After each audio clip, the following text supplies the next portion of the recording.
ये क्यों? बिस्मिल्लाहिर्रहमानिर्रहीम।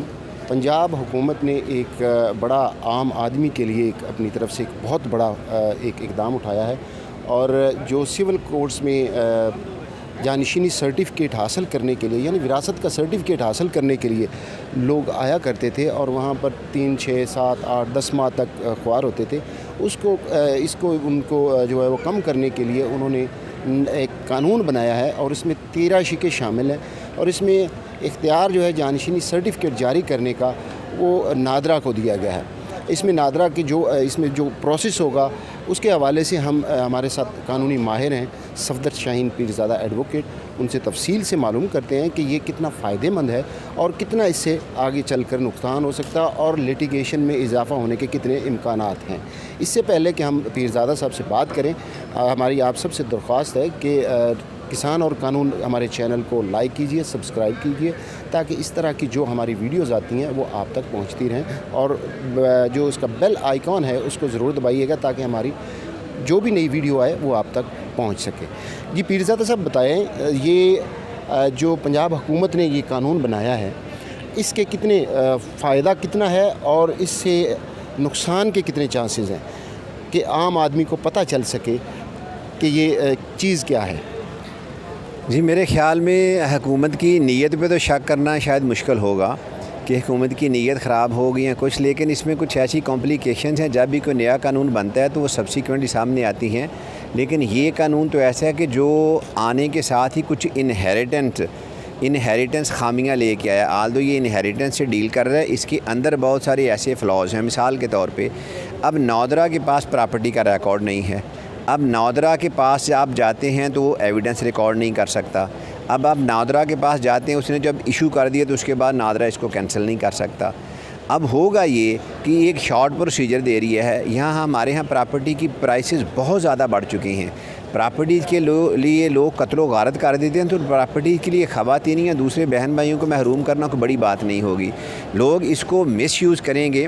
मिसयूज़ इस तरह करेंगे कि नादरा के साथ मिल के, जिस तरह मैं नादरा में तो पहले जो है ना उसमें जाली शनाख्ती कार्ड जो बन रहे हैं उसकी रेशो बहुत ज़्यादा है कि अभी सिर्फ बलोचिस्तान में तकरीबन 26,000 कार्ड जो उन्होंने ब्लॉक किए हैं सिर्फ इस बुनियाद पे कि ये जाली हैं, ये अफ़गानीज़ हैं, ये दूसरे लोग हैं और उनके कार्ड जाल साजी से बने हैं। वो चलें पंजाब में 26,000 नहीं 20,000 लगा लेंगे, इससे कम या ज़्यादा लगा लें। यहाँ की आबादी बहुत ज़्यादा है। अगर वही रेशो आप यहाँ अप्लाई करेंगे तो आने वाले वक्त में जब आप देखेंगे कि जो जाली शनाख्ती कार्ड थे उन्होंने जो है ना वो ज़्यादा फ्रॉडुलेंट हैं, वो तो फ्रॉड के पहले ही एक्सपर्ट हैं, तो वो नादरा के साथ मिलके अपने जो है ना अपने आप को बोनाफाइड शो करके या मेलाफाइड शो करके या ब्राइब करके वहाँ पे तो अपने नाम प्रॉपर्टी कराएंगे, अपने दूसरे रिलेटिव्स को महरूम करेंगे, उसके बाद प्रॉपर्टी बेच के यहाँ से चले जाते हैं। आप उनको कैसे लेके आएंगे? हमारे पाकिस्तान के बहुत सारे मुल्ज़मान हैं जो कॉन्विक्ट हैं और अदरवाइज़ हैं, बाहर हैं, लेकिन उनको नहीं हम वापस ला सके। इसी तरह जब एक शख्स सिविल कोर्ट जाएगा तो वहाँ पे एक प्रॉपर प्रोसीजर है, उसमें देर ज़रूर लगती है लेकिन फ़्रॉड का एलिमेंट कम हो जाता है, मिनिमाइज़ हो जाता है। अगर नादरा के पास अगर आप दे रहे हैं तो उसको वेरिफिकेशन के पास उनके पास खुद कोई एजेंसी ही नहीं है। क्या वो बंदा जो उधर बैठा हुआ है वो वेरिफिकेशन करेगा? कभी भी नहीं हो सकता। जहाँ कोर्ट में आप जाएंगे तो कोर्ट में एविडेंस रिकॉर्ड होगी। ये समरी प्रोसीजर है, summary procedure with in 6 month court ने डिसाइड करना है। तो हम हर चीज़ को वैसे आदतन कह देते हैं कि सही कई साल लग जाते हैं। मैं रूटीन में ये काम करता हूँ। मेरे पास आप किसी भी शख्स को ले आए, मैं 2-3 माह या मैक्सिमम 4 माह में ये सक्सेशन सर्टिफिकेट जारी करवा दूँगा। हालांकि कानून में 6 मंथ का टाइम है। अब हम आदी हो चुके हुए हैं कि हमने सिर्फ़ और सिर्फ दूसरे शख्स पे या दूसरे सिस्टम पे मुर्द इल्ज़ाम ठहराना है। सो इस सिस्टम को जो आपने शॉर्टकट दे दिया है, जो वहाँ पे अफसर बढ़ा दिया है, उसको यही नहीं पता कि प्रॉपर्टी की कितनी वैल्यू है। उसको ब्राइब करना, उसको परसुएड करना आसान हो जाएगा और आने वाले वक्त में करप्शन और ब्राइबरी बढ़ेगी और उसके नतीजे में जो लिटिगेशन है वो भी मल्टीप्लाइड हो जाएगी। जो लिटिगेशन मल्टीप्लाई करेंगे तो उसको हम रोक नहीं सकेंगे, सिविल कोर्ट पे बर्डन और ज़्यादा बढ़ेगा। और वही काम जो अभी आपने डायरेक्ट कराना है, अगर 6 लोगों को महरूम किया गया तो 6 सूट उसके बाद दोबारा आ जाएंगे, बजाय कि एक सिविल सूट करके तो या एक सक्सेशन सर्टिफिकेट लिए सूट फाइल करके आप उसको डिसाइड करवा लेते।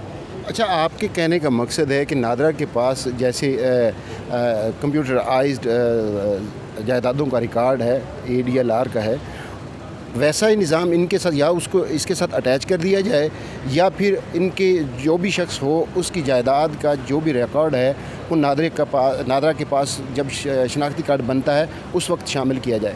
जो फ्लाज हैं आप उनकी रेमेडी जो है आप उनको समझते हैं कि वो कौन कौन सी चीज़ें हैं जिनके ऊपर हुकूमत को काम करके इसमें दोबारा अमेंड्स करना चाहिए?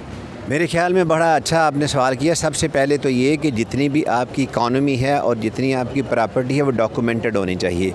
आप किसी घर का नाम एंटर करें, किसी घर का नाम या नंबर एंटर करें तो नेट पे आ जाए, नादरा के रिकॉर्ड में आ जाए कि ये प्रॉपर्टी फ़लाँ ओन करता है।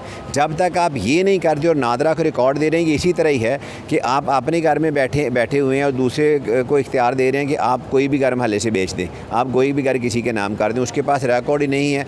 नादरा जाली डॉक्यूमेंट पे उसको ट्रांसफ़र कर देगा। आप क्या कर लें, जाली रजिस्ट्रियाँ नहीं बनती यहाँ पे, ये टाउट में चल के नहीं यहाँ अदालतों में चलते, और वही जाली रजिस्ट्रियाँ होती हैं। वो जाली रजिस्ट्री लेके जाएगा शख्स नादरा के पास, ये मेरे वालिद की रजिस्ट्री है, मैं इसका बेटा हूँ, ये मेरे नाम प्रॉपर्टी कर दें। वो प्रॉपर्टी किसी की है, ऐन मुमकिन है कि प्रॉपर्टी में वल्दियत सेम हो, ऐन मुमकिन है कि एक नाम मिलता जुलता हो, ऐन मुमकिन है एड्रेस मिलता जुलता हो, उसकी वेरिफिकेशन तो कोई नहीं होनी। और नतीजा क्या निकलेगा कि आने वाले वक्त में फ़्रॉड की रेशो एग्जॉर्बिटेंटली रेट पे बढ़ जाएगी, और वो जो आप करेंगे बहुत से लोगों को आप अपनी प्रॉपर्टी से महरूम कर देंगे, और बाय द टाइम आप उनको वापस लाना चाहेंगे लिटिगेशन का जॉर्गन बढ़ जाएगा, और वो लिटिगेशन के जॉर्गन में उन लोगों को हिस्सा नहीं मिलेगा माजरत के साथ, क्योंकि हमारा जो जुडिशल सिस्टम है उसमें थोड़ी देर है, और वो देर जो बाद में सब्सिक्वेंटली बढ़ जाती है। और बढ़ी हुई देर में अगर एक फैमिली बाहर है, उसके कुछ लोग बाहर हैं कुछ इधर हैं, उनके साथ फ्रॉड हो जाता है। मैं बाहर की फैमिलीज़ के केसेस कर रहा हूँ, अमेरिका, कनाडा, पेरिस, यूके, तो वो अगर उनमें देर होती है तो वो लोग छोड़ देते हैं केस। वो कहते हैं time is the essence of the life, हमने अपनी लाइफ नहीं ख़राब करनी इस एक घर के हिस्से के लिए, तो आप उनको क्या देंगे, वो नहीं आएंगे। नतीजातन ये होगा कि जो उनके फादर की प्रॉपर्टी है वो फ्रॉड से एक भाई ने नाम लगा ली है, वो नहीं देगा उनको, वो महरूम हो जाएंगे उनसे। उसकी प्रॉपर वेरिफिकेशन करें और उस वक्त तक नादरा को ना दें जब तक every property movable immovable documented नहीं है, घरों के नंबर नहीं हैं। आपने ये सिस्टम लिया फॉरेन कंट्री से। फॉरेन कंट्री में आप just name any house, just give number of any house, the moment you will get it entered into the वो जो है अपना कंप्यूटराइज सिस्टम, तो सामने आ जाएगा किसका घर है, किसकी मिल्कियत है, वहाँ से आप उसी वक्त उसको ट्रांसफ़र कर सकते हैं। यहाँ तो एक एक घर की LDA की लिटिगेशन क्यों बढ़ी हुई है, एक प्लाट की 8-8 रजिस्ट्रियाँ हैं, 8-8 अलॉटमेंट लेटर बने हुए हैं। वो इसीलिए हैं कि असल मालिक कोई है, बाकियों ने एक असल मालिक तो एक ही होगा, बाकी जो साथ हैं वो ब्राइबरी और रिश्वत और करप्शन के तहत जो जालसाजी के माहिर हैं। तो यहाँ तो आप उनको खुला रूम दे रहे हैं कि जितनी मर्ज़ी बड़ी प्रॉपर्टी है, इसमें भी ऐसा ही होगा कि अगर किसी का कोई नाम वल्दियत मिलती है उसको एक्सप्लॉइट करेंगे। पहले वो शनाख्ती कार्ड अमेंड करवा लेंगे, शनाख्ती कार्ड अमेंड करवाना कोई मसला नहीं है। मिसाल के तौर पे दीन मोहम्मद एक केवल दियत की नाम है, दूसरा है उसका नाम है मोहम्मदीन, वो जाके कहेगा कि मेरे फादर का नाम गलत लिखा गया था, यहाँ दीन मोहम्मद कर लें। वो दीन मोहम्मद करके दीन मोहम्मद की रजिस्ट्री ले जाएगा, ये देखें जी मैं इसका बेटा हूँ, तो मेरे नाम ट्रांसफ़र कर दे। वेरिफिकेशन कहाँ गई आपकी? जो वहाँ नादरा पे बैठा हुआ शख्स है उसको वेरिफिकेशन का क्या पता। आप ये इसी तरह एक बंदा जो है ना उसको उसके पास इख्तियार नहीं था, आपने उसको इतना ज़्यादा ओवर पावर कर दिया, इतना ज़्यादा इख्तियार दे दिया, अब वो उस इख्तियार को इस्तेमाल करने का तरीका नहीं पता, वो गलत इस्तेमाल करेगा, कल को वो भी पकड़ा जाएगा तो फ्रॉड का जो एलिमेंट वो बढ़ता जाएगा। Thank you.